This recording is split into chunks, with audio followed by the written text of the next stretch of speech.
এই মুহূর্তে সবথেকে যে বড়সড় আপডেটটা চলে আসছে সেটা হচ্ছে আগামীকাল অর্থাৎ বৃহস্পতিবার প্রকাশিত হতে চলেছে এবছরের মাধ্যমিকের ফলাফল।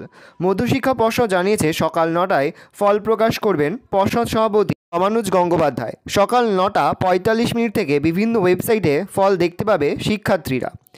সকাল 10টার পর থেকে স্কুল থেকে মার্কশিট সংগ্রহ করতে পারবে শিক্ষার্থীরা।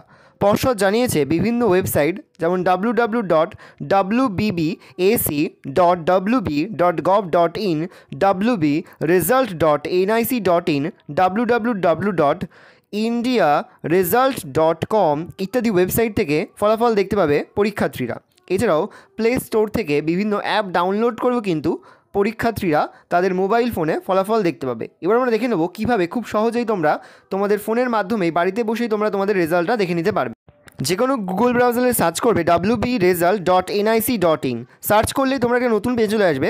ঠিক রেজাল্টের সময় তোমরা West Bengal board of secondary examination 2024 বলে একটা ওয়েবসাইট দেখতে পাবে। তার উপরে ক্লিক করলেই তোমরা একটা নতুন পেজে চলে আসবে। সেখানে প্রথমে তোমরা তোমাদের রোল নং, তারপরে ডেট অফ বার্থ, তারপরে যে ক্যাপচার্ড কোড রয়েছে সেই কোডটা এন্টার করে নিচে যে সাবমিট অপশান রয়েছে সেটাতে ক্লিক করলেই তোমরা তোমাদের রেজাল্ট কিন্তু স্ক্রিনে দেখে নিতে পারবে। খুব সহজেই কিন্তু বাড়িতে বসেই তোমরা তোমাদের রেজাল্ট ফোনের মাধ্যমে দেখে নিতে পারবে।